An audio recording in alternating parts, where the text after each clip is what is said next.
What is up, guys? Specketall here again.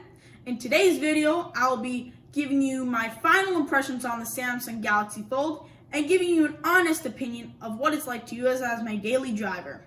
Please consider subscribing and hit the bell icon so you can get notifications when new videos are posted. Thanks and enjoy.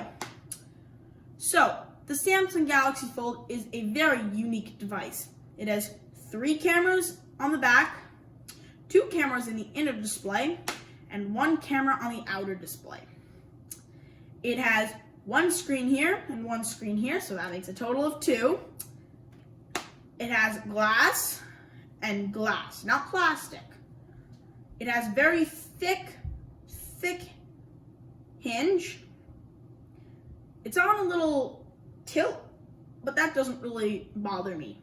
This phone is extremely thin when it's opened.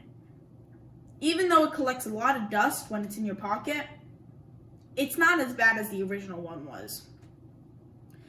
In the new one, they actually put some T-caps and tucked a film underneath the display and actually underneath the bezel, so this problem, what happened when it first got released, will not happen again. It still includes this very nice case, some Galaxy Buds, and a very nice Premier service so you can get instant calls and get very quick service and help customer support when you have a problem with this phone. You can get a warranty on it. However, I do not recommend you get one. Unlike other YouTubers said you should get it, I do not recommend it, because if it breaks in a couple years, you're actually paying more money for that warranty than you would have paid to fix it. Now, this phone has a very big display and a very tiny display. A lot of users will like just having a mediocre display like the Galaxy Note 10 and S10 Plus, and maybe the S11 that hopefully will come out in the early spring. Now, I do appreciate that Samsung always has an always on display. So if I open it and close it, it should show it, which it does, but only for a short while, so I can look at it and then it'll eventually shut off. I have been experiencing some software issues. However, I'm hoping it will get fixed in Android 10 and One UI 2. Samsung showed a brand new form factor of the Galaxy Fold, maybe called the Galaxy Fold 2, that actually folds on a different axis. Does not open this way on the vertical axis, but actually goes on the horizontal way, or landscape and portrait. But in any event, it does fold the other way. I have no clue when that will come out, if that will come out, if that's just a patent or something. But in any event, I do appreciate Samsung's innovation and trying to make the Fold different designs and just a different device and category as well. I do appreciate how thin they made this phone. This phone is extremely thin. Even though it becomes pretty thick when it's closed, it is still skinnier than an OtterBox Defender case on an iPhone or Samsung or just any other phone. It is skinnier than OtterBoxes. So I do appreciate how thin they actually made this device. I do appreciate the fingerprint scanner and how much you can do with it. You can easily swipe down for notifications. However, this kind of gets buggy. That's why I didn't show you guys in my tips video. If you want to see that, just go onto my channel and look at it. Or I do appreciate how you can always have it always on, so you don't have to constantly power button this. You can easily just hit this, okay, and it'll work. As you just saw though, what I do not like about it is how much it misses. Even though I put constant new fingerprints on it with this finger, and constantly did this, I do suggest you put more fingerprints on it from the same finger so it will always work every time. I do appreciate Samsung's very slight but intricate work with the Samsung logo and just how much they pay attention to detail. they put like this aurora effect, just like the Galaxy Note 10 back glass, but they put it right here so you can see and it kind of shines. I think that is very thoughtful of them to do that. I personally like the Cosmos Black rather than the Space Silver. And here's why. Even though this hinge is the only thing that exposed, for it to be darker, it matches not only with the case, but with the leather case that is white. It'll look like a panda effect, and it will look better with the black leather case, which I have not got my hands on, and I hope I will soon. I do also prefer the Galaxy Buds in black. Like, the AirPods only come in white. I'm hopefully getting the AirPods Pro. They are on the shipment, so I will keep you posted on that if they ever arrive. But going back to the Fold, I do appreciate how much you can use this phone in ways they haven't even showed you. For instance, let me just give you a quick example. If I pull YouTube and, I don't know, go into my my tips video, it's always on.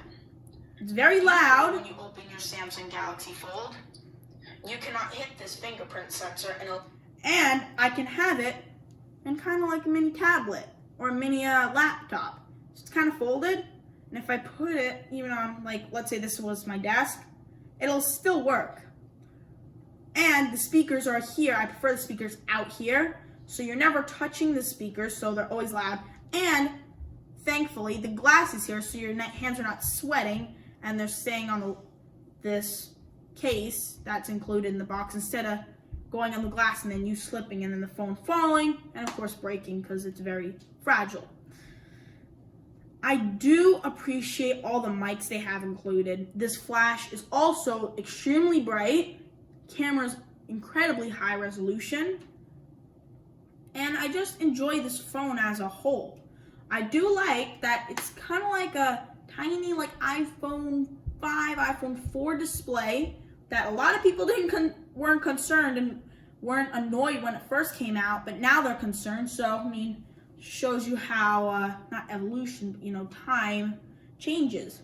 People were okay with this display, now they're not because it's become bigger. Now, when I open it, though, I got the same exact screen size as an iPad mini, except for the notch, which takes a little bit of a screen, but I don't really mind it. This entire screen is very immersive, and the best part is like a tablet with LTE built into it, and it's like a 2-in-1, right? A lot of people appreciate it, and I personally appreciate it the most. Even though I did not get a skin on this, any case will not give me good protection, so I'm just going to stick with this case till this case breaks, and then move on to other cases and just compare them and see what cases are better, worse, and maybe if I get enough subscribers and good comments, I will keep you posted on this phone. But if not, I may just move on to different products, different phones, and just continue. But if you do really want that, please let me know. One of my pros, I do appreciate how much Samsung is taking care and caring for this phone.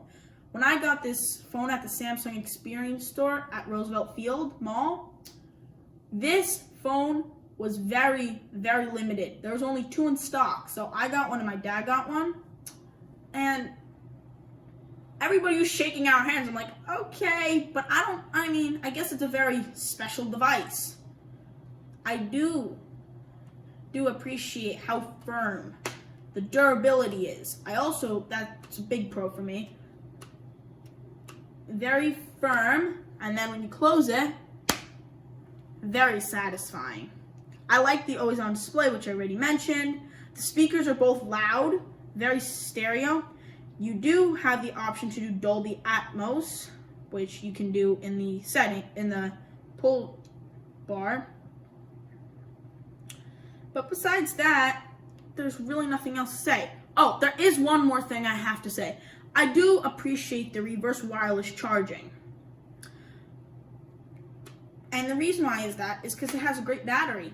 It can last me 4 days when I have it on night mode, like dark mode, because the pixels turn off. So you're saving tons of pixels, which tons of energy.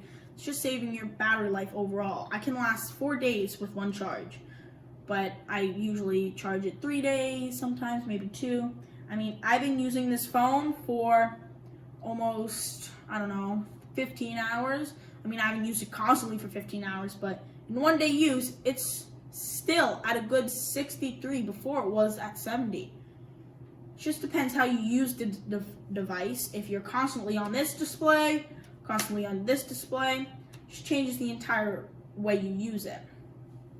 I do like the customization in the Android app, the settings, like in your generals. You can customize this phone so much that if you do not like it at first, you can customize it and make it the perfect phone you want. That is a good thing to do. However, my biggest drawback, and continuously will be my biggest drawback, is the price for this device and this line of products that probably will continue to be very expensive. It is $2,000, $1,980 to be correct, USD. But with the tax and everything, it is $2,150 US dollars. That is very expensive for a device. No matter how good it is still expensive. A lot of people can spend a lot of other things for this product. You can spend, a car. You could rent an apartment. But again, a lot of people like this device and are willing to spend the money. If I was somebody who just saved up a lot of money and were wondering where to spend it on this, I would highly recommend not to. Without a doubt, do not do it. It is a first-gen product. There will be drawbacks of this device. It is extremely fragile. I feel like a good product to recommend is either the iPhone 11, the iPhone XR, or the Samsung Galaxy S10e. Those are very extremely low-priced products that are still in the flagship territory that perform greatly and don't cause any bad things. They're both water resistant. They're both dust resistant. I mean, if you really want something, get like a tablet with it. But again, this is for the specific users who really like phones and cool tech and want to support Samsung in this ambition. So that's pretty much my final impressions, my review. So please consider subscribing and make sure you hit that bell icon to get new notifications. I will be posting a video on my final thoughts of this device before I get the new Fold in my hands when it eventually comes out. And my next video, a little sneak peek for you guys, will be the AirPods Pro. So make sure you're tuned, and thanks for watching. Peace.